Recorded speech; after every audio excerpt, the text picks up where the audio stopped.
I ready for your daily news briefing at 10:30 local time. But first, let us catch up with the major headlines.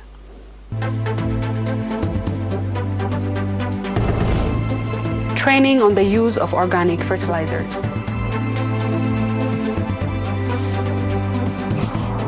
Vocational training empowers youth.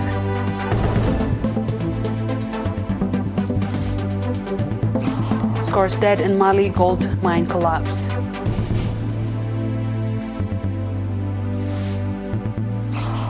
And Ghana sentenced 6 to death of coup attempt.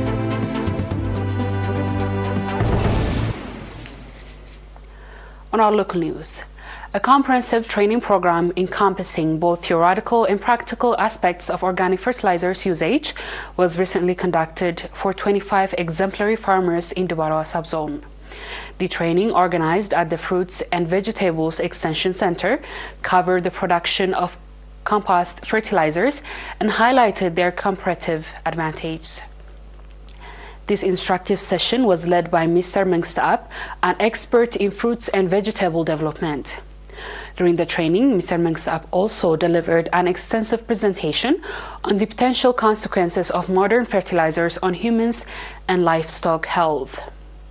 Emphasizing the significance of the training initiative, Mr. Johannes Kiflamariam, the head of the Agricultural Office in the subzone, expressed his beliefs that the program will make substantial contribution in the growth of fruits and vegetables production.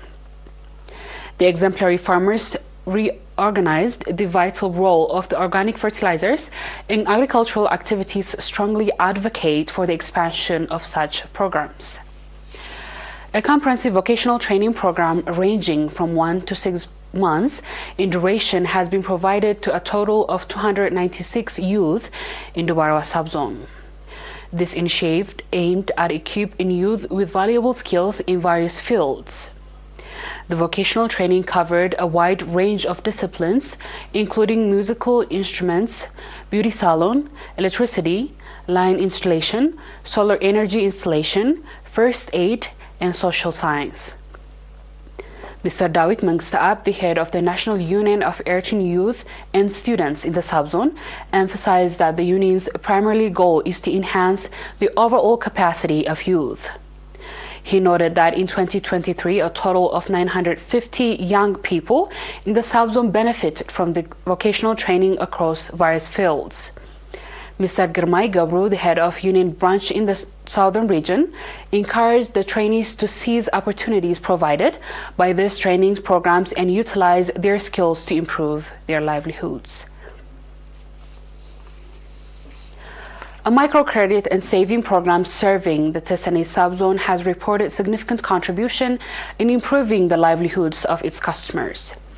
Mr. Tadessa Mebrahtu, the head of the program in the subzone, relieved that in 2023, the program extended soft loans totaling 21 million nakfa to 21 active customers engaged in various developmental activities across Tesane, Golij and Haikota subzones. Additionally, the program successfully collected approximately 32 million nakfa from loan repayments. Mr. Siyum Gabreyesus, the administrator of Tesane subzone, praised the microcredit and saving programs for its role in enhancing the livelihoods of local residents. He urged the public in the subzone to seize the opportunities provided by the program and emphasized the importance of timely loan repayment by the customers. Highlighting the program's core objective of alleviating citizens to low income to a higher income levels, Mr. Tafla Asmarom, the acting manager of the program, commending those who diligently repay their loans. Dear viewers, we'll be back with the international news shortly. Just stay tuned.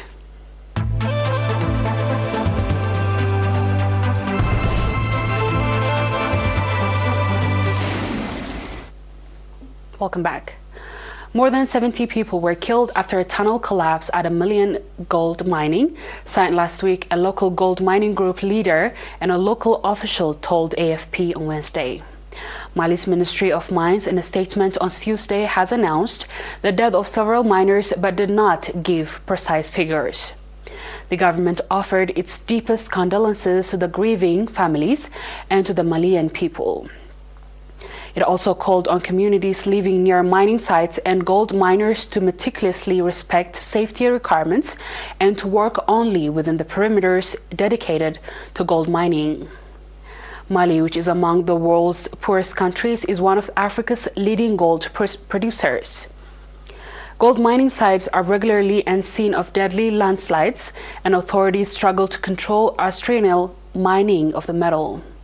Mali produced 72.2 tons of gold in 2022, and metal contributed 25% of the national budget, 75% of export earrings, and 10% of GDP, and then Ministers of Mines Lamini Seydou Tirore said on March last year.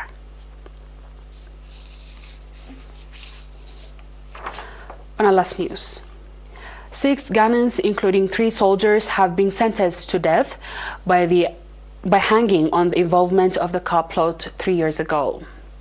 This is the first treason trial in Ghana since 1966, when post-independence leader Kwame Nkrumah was overthrown. The 6 were arrested in 2021 while testing weapons in the capital Accra to allegedly topple the government. The group, including the gunsmith, pleaded not guilty during a trial that captured the attention of the nation. Defense lawyers said they will appeal against the ruling of the Supreme Court. 3 other people, including senior police officer and 2 military officers, were cleared. There was a heavy security deployment outside the High Court in Accra during the sentencing on Wednesday. The court found 6 guilty of high treason and conspiracy to commit high treasons.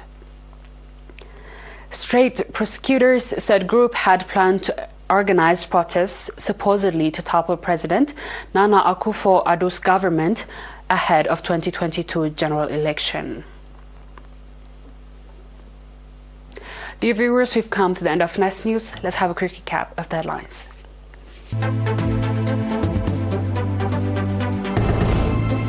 Training on the use of organic fertilizers. Vocational training empowers youth.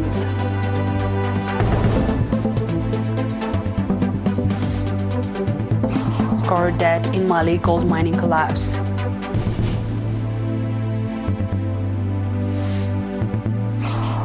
And Ghana sentenced 6 to death for coup attempts. That is all our local and international news. Dear viewers, thanks for watching and have a good night.